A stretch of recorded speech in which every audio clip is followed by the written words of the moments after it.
एक औरत त्रै मर्द जनाबे वाला एक मैयत नूं कंधा दे के आ रहे ने।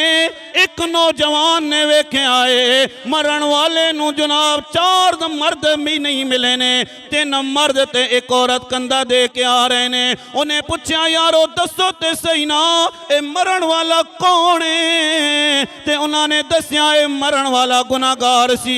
रिश्तेदारां ने भी इनकार कर छोड़िया, महल्लेदारां ने भी इनकार कर छोड़िया है। ते ऐ जेड़ी औरत है ए कोई और नहीं है, मरण वाले दी मां है जेड़े अपने पुत्र दी मैयत नूं कंधा दे के जा रही है। और मेरे भाईया वेख लेना जदों सारे रिश्तेदार छोड़ जाते ने, अजीज अकारिब छोड़ जाते ने, मां छोड़ के नहीं जाती।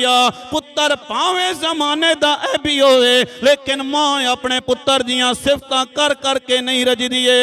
उस नौजवान ने कहा माई हट जा, मैं तेरे पुत्र ना कंधा खुद देवांगा नाले नमाज़े जनाजा पढ़ावांगा।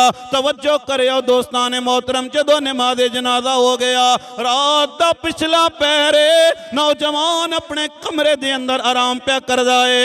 अचानक वेख्या जनाबे वाला मरण वाला जन्नत दे अंदर चहल कदमी पिया करदा है। उन्हें पूछया यार दस ते सही ना ए किस वजह नाल मकाम मिलिया है? दुनिया वाले तेरे नाल नफरत करदे ने लेकिन परवरदिगार ने तेनू जन्नत अता फरमा दी है। वह कहंदा यारा सारियां गल्लां ठीक ने, रज के गुनाहगार सा, जदों सारे रिश्तियां ने मुंह मोड़ दिता है मैं अपना मुंह अपने रब की तरफ कर लिया है। जदों रब की तरफ मुंह किया है गुनाहां तो बख्शिश मगफिरत तलब की है, मेरे रब ने मेरे गुनाहां नूं माफ कर छोड़िया।